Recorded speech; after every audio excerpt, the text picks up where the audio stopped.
Eu me chamo Simão, filho de Jonas.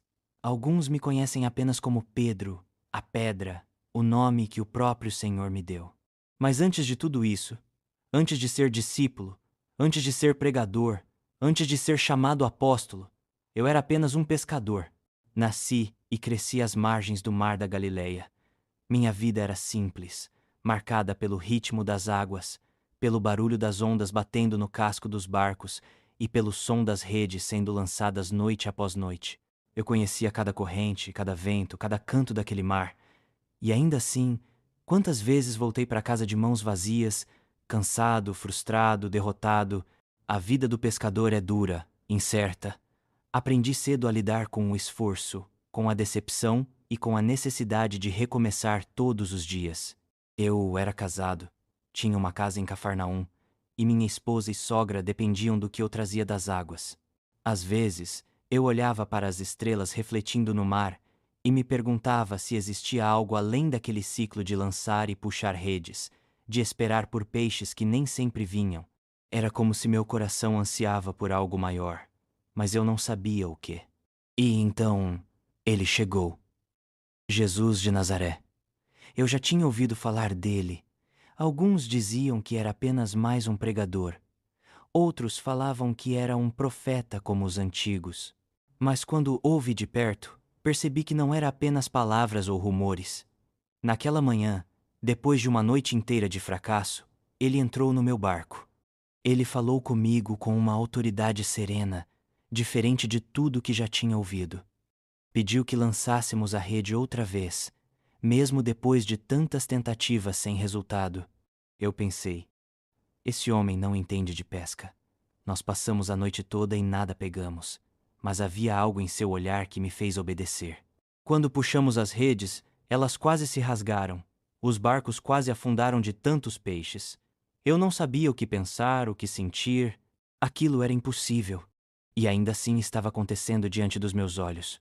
Então, tudo o que consegui fazer foi me jogar de joelhos diante dele e dizer: Afasta-te de mim, Senhor, porque sou um pecador. Mas ele me respondeu com palavras que ecoam até hoje: Não temas. De agora em diante, serás pescador de homens. E foi ali que minha vida deu uma virada que eu jamais poderia imaginar. Eu deixei o barco, deixei as redes, deixei o que me dava sustento e segurança para seguir aquele que me chamou. Não entendi tudo de imediato, mas sabia que eu nunca mais seria o mesmo. Os dias que se seguiram foram cheios de espanto. Eu o vi curar enfermos com apenas um toque. Vi demônios fugirem diante de sua palavra. Vi multidões famintas serem saciadas com poucos pães e peixes. Cada milagre me lembrava de que eu estava diante do Filho de Deus. Mas, ao mesmo tempo, cada milagre revelava minha pequenez, minha incredulidade, meus medos. Nunca me esquecerei do dia em que ele caminhou sobre as águas. Estávamos no barco, o vento era forte, e de repente vimos alguém se aproximando. No início pensamos que fosse um fantasma, mas então reconhecemos sua voz. Eu, impulsivo como sempre, gritei: Senhor, se és tu, manda-me ir até ti. Ele disse: Vem. Eu desci e por alguns instantes senti meus pés firmes sobre as ondas. Mas quando olhei para o vento e para o mar agitado, o medo tomou conta e comecei a afundar.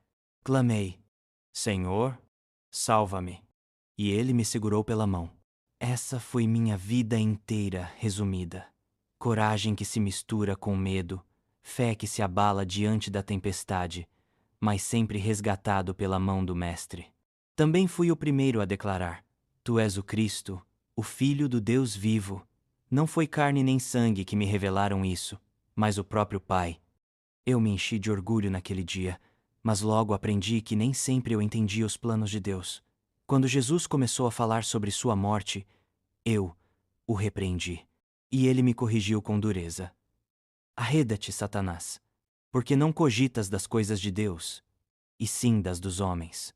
Eu percebi ali que seguir Jesus não era sobre minhas expectativas, mas sobre a vontade do Pai. Eu vi a glória no Monte da Transfiguração. Vi seu rosto brilhar como o sol, suas roupas se tornarem brancas como a luz. Vi Moisés e Elias conversando com ele. Eu, atônito, quis armar tendas para permanecer ali, como se aquele momento pudesse ser eterno. Mas uma voz do céu disse: Este é o meu filho amado. A ele ouvi. Nunca mais esqueci aquele som, aquela visão. Mas também nunca esqueci minha maior vergonha.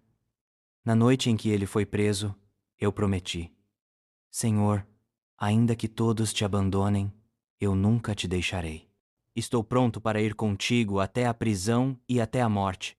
Mas naquela mesma noite, diante de uma criada, de alguns homens no pátio, eu disse 3 vezes: Não conheço esse homem. Quando o galo cantou, meu coração se despedaçou. Eu chorei como nunca chorei em toda a minha vida. Eu, que disse que morreria com ele, não fui capaz de assumir que o conhecia. Mas ele não desistiu de mim. Quando ressuscitou, mandou dizer aos discípulos e especialmente a mim que estava vivo. Quando o vi outra vez, à beira do mar, preparando peixes sobre as brasas, senti meu coração apertar. E ali, ele me perguntou 3 vezes: Pedro, tu me amas? Cada vez que respondi, senti suas palavras me restaurando. Apacenta as minhas ovelhas. 3 negações, 3 declarações de amor. Ele não apenas me perdoou, ele me confiou um rebanho.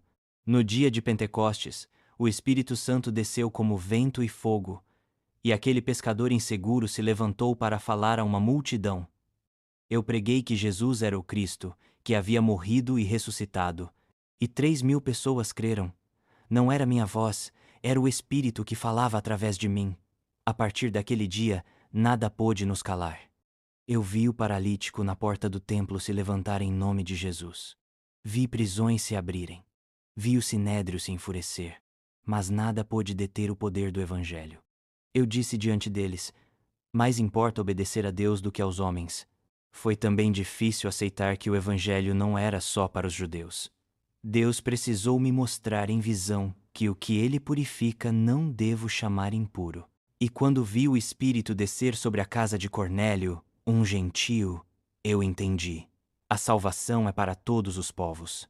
Escrevi cartas, exortei irmãos, lembrei a todos que somos pedras vivas, edificadas sobre Cristo, a pedra angular. Eu não sou a pedra principal, ele é. Eu apenas fui chamado para servir. E agora, aqui em Roma, sei que minha hora está chegando. O império nos persegue, muitos irmãos já foram mortos, e sei que também serei levado ao martírio. Mas não temo. Dizem que serei crucificado como meu Senhor, mas não sou digno de morrer como ele. Por isso, pedirei que me crucifiquem de cabeça para baixo, porque minha vida não terminou em minhas falhas, mas na graça de Cristo. Minha história não é a de um homem perfeito. Eu falhei, duvidei, neguei, mas conheci o amor que restaura, a graça que levanta e a esperança que não morre. Se algo aprendi, é isto: Deus não escolhe os mais fortes, nem os mais sábios. Ele escolhe os dispostos e transforma os fracos em instrumentos da sua glória. Eu fui Simão, depois Pedro. Fui pescador, discípulo, pregador e mártir. Mas acima de tudo, fui amado por Jesus Cristo, o Filho do Deus vivo. E é esse amor que eu deixo como testemunho. O mesmo Senhor que me chamou junto ao mar da Galileia, continua chamando cada um de vocês hoje. Sigam-no. Confiem nele, porque só ele tem palavras de vida eterna.